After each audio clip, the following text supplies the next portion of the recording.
আজকে বানাচ্ছি লঙ্কা আচার রসুন আর লঙ্কা দিয়ে। এগুলো বেশ সুন্দর করে চোপা ছাড়িয়ে নিয়েছি আর লঙ্কার বকগুলো ফেলে দিয়েছি।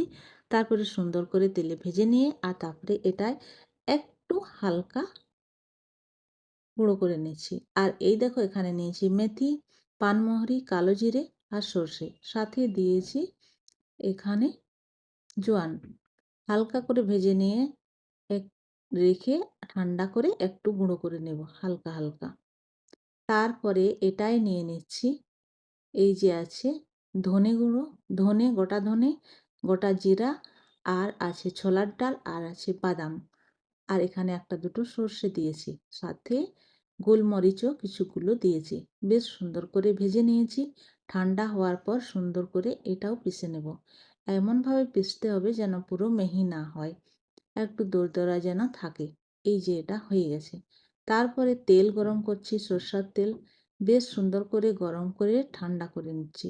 আর তারপরে দেখো এখানে সব মশলাগুলো আমি দিয়ে দিচ্ছি। দেওয়ার পরে নুন দিয়ে, আর লঙ্কা গুঁড়ো, চাট মশলা, আমচুর পাউডার, হলুদ গুঁড়ো, আর দিয়েছি শুকনো লঙ্কা গোটা গোটা দিয়ে বেশ সুন্দর করে মেখে নিচ্ছি। আর একটু ছিরকা থাকলে তোমরা দিতে পারো ভিনেগার। আমি কিন্তু দিচ্ছি না, এটা আমি 2-3 মাসের জন্য বানাচ্ছি। তো বেশ সুন্দর করে মাখাতে হবে। নুন, হলুদ আর তেল, এই 3টে জিনিস যদি আচারে বেশ সুন্দর করে দেওয়া যায়, তাহলে আচার কোনোদিনও খারাপ হয় না, যতদিন থাকে।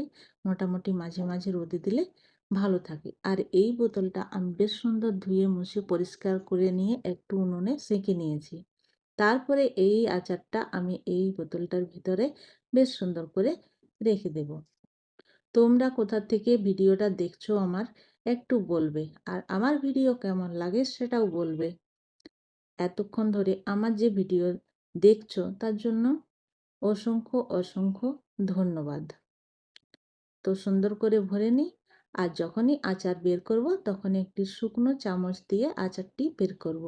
আর সাইডে দেখো যত লেগে থাকবে সেগুলো কিন্তু যতবার বার করব কি তখন পরিষ্কার করে নিতে হবে। পরিষ্কার করে, যত পরিষ্কার রাখা যাবে আচার তত ভালো থাকবে।